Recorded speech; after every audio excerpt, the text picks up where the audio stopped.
Hello and welcome to the first behind the scenes video from Perihelion Games. I'm making this video because we've had a number of people ask us about the process, the things that we do to get the game ready for production.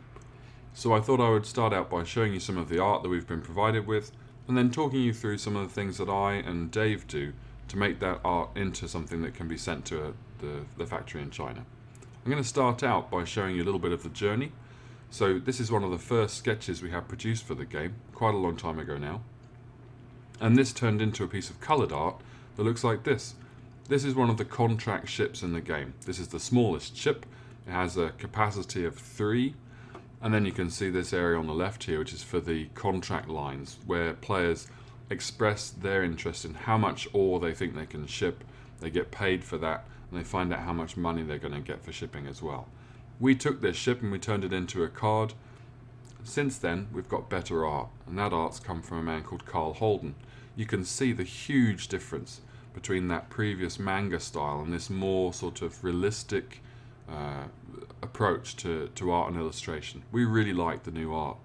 Carl has provided a large number of images for us that we're now using to update the look and feel of the Periorbis game. So I'm going to show you how I take the art that Carl produces and turn it into working files. This is another of the images that Carl provided. This is the border for the ship cards. This is a static image that is the same on every single card. My job is to take the art that Carl has provided and turn it into something that we can use. So I looked at the image that he sent us and I checked it against the specifications for the cards that we have from the manufacturer. I've marked those in pink.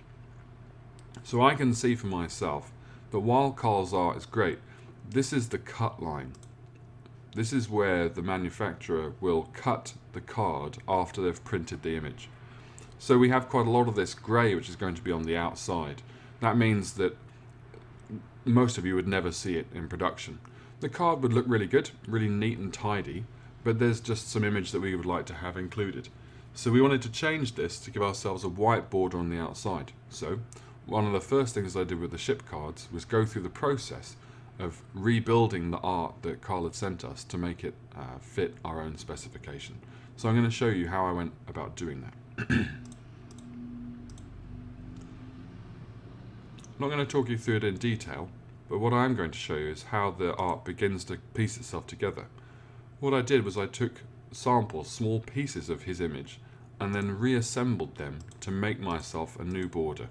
So I deleted and narrowed some of the content, cleared it out to make it transparent, and then used his image to provide the texture underneath.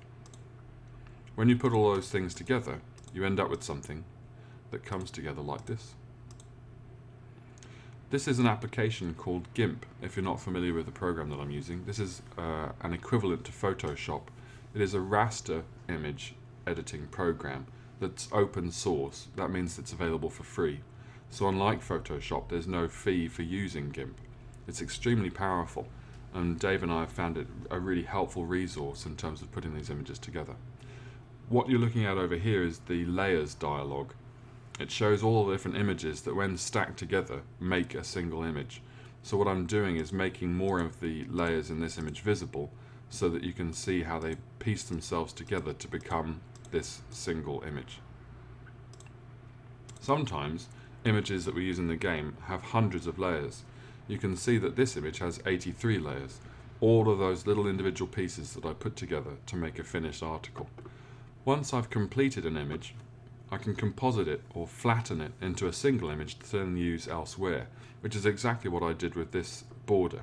Once I was happy with it and I was content with the shape of the border and the size, I checked that it matched my expectations, my ambitions, and it does. Then I'm able to flatten it, turn it into a single layer, and transfer it for use, which is exactly what I did. What you're now looking at is something that I call a contract ship generator. This is the central file that I use to produce the art, the individual flattened layers that we need to send out. So what I'm going to do now is talk you through the pieces, the components of this generator file and how I use them. So there are some common elements. There are things that apply to every card. The border is a great example. Every card has the same border. In the top left there's a section where I can display the value of each unit of ore shipped to this ship. In the top right hand corner there's a box that shows the number of players that must be playing the game before you use the ship. There are 6 of each ship, but you only use all of the ships in a 6-player game. If you're playing 5, 4 or 3 players, then you use proportionately fewer ships as you play, and that means that the ships continue to get larger, and as your economy grows you're able to get more money for the ore that you mine and ship. I'm going to show you how this image works. So at the top of the file here, on the upper layers, I have a number of common elements. So I have the cut line, which shows me where the manufacturer is going to cut the card once it's been printed. I've also got the values for the per cube amount, and rather than change those on the fly, I've simply created all of the possible values. Then I can simply turn on the one that I want. So at the moment this is set to 8 credits per cube. I can make that layer invisible and turn on the 10 credits per cube layer, and then I can see what that display is going to be. I can close that as a group. I can also do the same thing with the number of players. So I set up 3+, 4+, 5+, and 6 players. So let's change this to a 3+ players, and you can see that new layer is visible. All of these layers in the same place, you can only see the ones that are currently being displayed. Those are all the common elements. Once I get below that point in the image, we start doing things that are specific to each ship. That's because the characteristics move around. The different ships are different sizes, and because of the detail on each ship, sometimes the boxes, the agent bonuses, the sign-up boxes are in physically different places on the image, so I can't have everything else be in the same place. Let's have a look and see how I place those things on the red ship. So the first thing we did is we asked Carl to send us a version of the ship which had some embossed areas on it for game use. This is that image, along with the space background. My job is then to make that as clear and intelligible as possible for players. So I went over it and I added some shading and a green outline line. And I did that for all of the parts of the ship where there was some sort of gameplay component. So at the front of the ship are the agent areas. This is where players show their agent bonus. Then there's the hold, where you place your ore, just the 3 on this ship. At the front there are the advance markers. This is where a player states that they're going to ship to the ship, and then they get an advance payment. These are the agent contracting icon. They help to remind players that this is the area where you put your contract bonus from the agent that you use to sign up to the contract. These 2 icons represent the minimum shipping required for the ship. For this smallest contract, 2 of the 3 squares in the hull must be filled before the ship will leave, and everybody that's shipped to it gets paid. The third one is optional. With the larger ships there are as many as 5 optional spaces and 11 or 12 ones that must be filled before the ship can leave. That can become quite an important point when you're desperate for money, whether or not other players are willing to fill out a ship, or if you have to fill it out yourself. I've then got some markers to help with the level of the contract commitment, and I put a line around those as well. When you see how these individual layers come together, you can begin to realize why an image like this can have 259 layers in it. So the next thing I've done is then prepare a set of values that I can use to have the information for this ship. So I've got a number of advance numbers. These are the payments that players receive when they commit to ship a certain number of cubes of ore, and then obviously you've got the commitment levels. So in this case, if you commit to ship 2, this is the advance you get, this is where you place your bonus, and then you can start placing ore into the hold, and then other commitments are 1 and 1.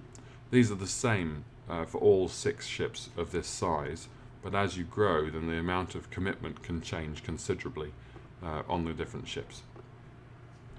Once I've got a ship ready, I then flatten a version of that image and transfer it to a production file, and that looks a bit like this. So this is a flattened version of the image we were looking at a moment ago. If you bring your attention over to this layer set, you can see that I've got lots of these flattened images that represent the 30 different ships in the game. This is the first one, ship 1 of 1. then there's this change. This is the 6-player card. 5+ players with a different set of advanced figures. The same set of advanced figures, but no minimum player requirement. A change in the advanced requirements, 10, 7, 7, and a slightly lower payment per cube. And then the 4+ player version of that card. I'm going to show you just an example of the other sizes of ships so you can see how this works. This is the second largest ship. I think this is one of my favourite ships actually. The second ship, that yellow sort of bright space holly. It's one of the ones I feel might be the most sort of realistic. Almost seems like an odd thing to say. This is the middle ship, the second largest, and then the largest ship in the game. So you can see how those principles apply, but the different components move from place to place as the ships get larger and the layout changes.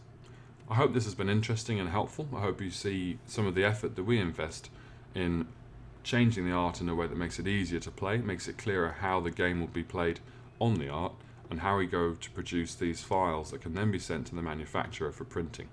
We're going to make some more of these videos, but please leave a comment. Let us know the things that you enjoyed, the things that you'd like to know that perhaps we've glossed over or could have talked about more, and we'll do another video in future. Until then, thanks.